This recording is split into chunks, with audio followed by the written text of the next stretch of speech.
TV7 ಕನ್ನಡಕ್ಕೆ ಸ್ವಾಗತ. ಚಿರತೆ ದಾಳಿಗೆ ಹಸು, ನಾಯಿ ಬಲಿ, ರೈತರಲ್ಲಿ ಆತಂಕ.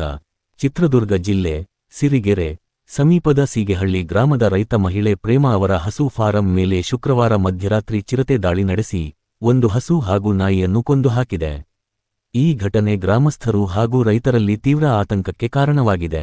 ಪ್ರೇಮ ಅವರ ಫಾರಂನಲ್ಲಿ ಎಮ್ಮೆಗಿರಿ ತಳಿಯ ದುಬಾರಿ ಎತ್ತು ಹಾಗೂ ಹಸುಗಳನ್ನು ಸಾಕಲಾಗುತ್ತಿದ್ದು, ಒಂದು ಹಸುವಿನ ಬೆಲೆ 1 ಲಕ್ಷ ರೂಪಾಯಿಗೂ ಅಧಿಕವಾಗಿದೆ.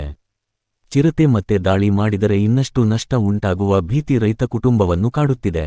ಹೈನುಗಾರಿಕೆಯನ್ನು ನಂಬಿಕೊಂಡು ಜೀವನ ಸಾಗಿಸುತ್ತಿರುವ ಕುಟುಂಬಕ್ಕೆ ಈ ಘಟನೆ ಭಾರೀ ಆರ್ಥಿಕ ಹೊಡೆತ ನೀಡಿದ್ದು, ಕೂಡಲೇ ಅರಣ್ಯ ಇಲಾಖೆ ಅಧಿಕಾರಿಗಳು ಸ್ಥಳಕ್ಕೆ ಭೇಟಿ ನೀಡಿ ಪರಿಶೀಲನೆ ನಡೆಸಿ, ಚಿರತೆಯನ್ನು ಸೆರೆಹಿಡಿಯುವ ಕ್ರಮ ಕೈಗೊಳ್ಳಬೇಕು ಎಂದು ಗ್ರಾಮಸ್ಥರು ಆಗ್ರಹಿಸಿದ್ದಾರೆ.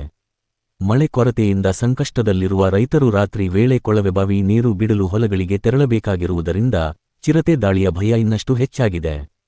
ಇದೀಗ ಗ್ರಾಮಸ್ಥರು ಮತ್ತು ರೈತರು, ಸಂಬಂಧಪಟ್ಟ ಅಧಿಕಾರಿಗಳು ತಕ್ಷಣ ಪರಿಹಾರ ನೀಡುವ ಜೊತೆಗೆ ಚಿರತೆಯನ್ನು ಹಿಡಿದು ಜನರ ಆತಂಕ ನಿವಾರಿಸಬೇಕೆಂದು ಒತ್ತಾಯಿಸಿದ್ದಾರೆ.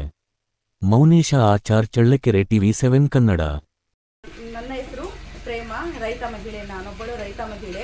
ಚಿತ್ರದುರ್ಗ ತಾಲೂಕು, ಚಿತ್ರದುರ್ಗ ಜಿಲ್ಲೆ. ನಾವು ನಮ್ಮ ಸಿರಿಗೆರೆ ಸಮೀಪದ ಸೀಗೆಹಳ್ಳಿ ಗ್ರಾಮ ನಮ್ಮದು. ನಾವು ಸುಮಾರು ಹಸು, ಎಮ್ಮೆ, ಕರುಗಳನ್ನ ಸಾಕಿದ್ದೇವೆ. ಅದರಲ್ಲಿ 1 ಲಕ್ಷಕ್ಕಿಂತ ಹೆಚ್ಚು ಬೆಲೆ ಬಾಳುವ ಹಸು, ದನ, ಕರುಗಳಿದ್ದಾವೆ. ಅದರಲ್ಲಿ ರಾತ್ರಿ ಸರಿಸುಮಾರು 1 ಗಂಟೆ ಟೈಮಲ್ಲಿ ಚಿರತೆ ಬಂದು 1 ವರ್ಷದ ಕರು ಮತ್ತು ನಾಯಿಯನ್ನು ಬಲಿ ತಗೊಂಡಿದೆ.